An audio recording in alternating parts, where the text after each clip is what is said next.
மகாராஷ்டிரா மாநிலம் மும்பையில் தனது மகன் மற்றும் மருமகளுடன் வசித்து வந்துள்ளார் முதியவர் ஒருவர். போர் அடிக்கும் நேரத்தில் பேஸ்புக் யூஸ் செய்ய ஆரம்பித்த முதியவர் கடந்த 2023ஆம் ஆண்டு ஷார்வி என்ற பெண்ணின் அக்கவுண்டுக்கு ஃப்ரெண்ட் ரிக்வெஸ்ட் கொடுத்திருக்கிறார். அப்போது முதியவரின் ரிக்வெஸ்டை நிராகரித்த அந்த பெண் சிறிது நாட்கள் கழித்து தானாகவே முதியவருக்கு ரிக்வெஸ்ட் கொடுத்திருக்கிறார்.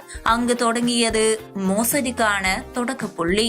தனிமையில் தவித்த முதியவருடன் அவ்வப்போது பேசி வந்த ஷார்வி அடிக்கடி உரையாட ஆரம்பித்திருக்கிறார். தொடர்ந்து இருவரும் வாட்ஸ்அப் நம்பரை பரிமாறிக்கொள்கின்றனர். கணவரை பிரிந்த தனக்கு குழந்தைகள் இருப்பதாகவும் அவர்களை வைத்துக் கொண்டு தனியே தவிப்பதாகவும் தன்னை அறிமுகம் செய்து கொண்ட ஷார்வி குழந்தைக்கு உடம்பு சரியில்லை என கூறி பணத்தை கறக்க ஆரம்பித்திருக்கிறார்.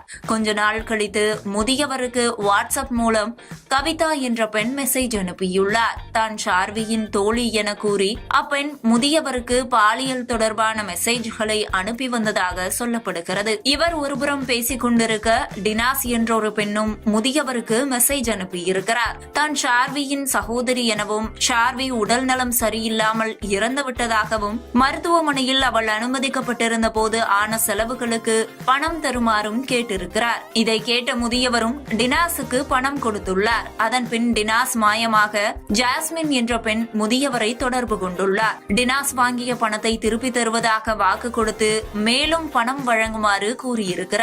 அதுவரை இந்த பெண்களின் வார்த்தைகளை நம்பி பணம் அனுப்பி வந்த முதியவர் அந்த பெண்கள் மீது கொஞ்சம் கூட சந்தேகம் எழாமல் மகனிடம் சென்று அவர்களுக்கு அனுப்புவதற்காக மேலும் 5 லட்சம் ரூபாய் பணத்தை கேட்டிருக்கிறார்.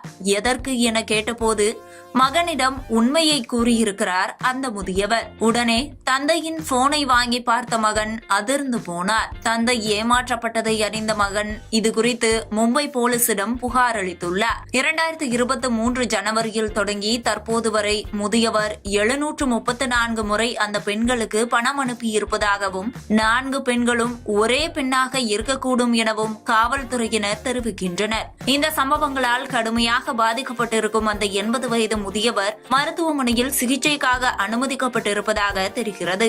தனிமையில் இனிமையாக இருந்த முதியவரின் நட்பு மோசடியில் முடிந்திருப்பது பரபரப்பை கிளப்பியிருக்கிறது.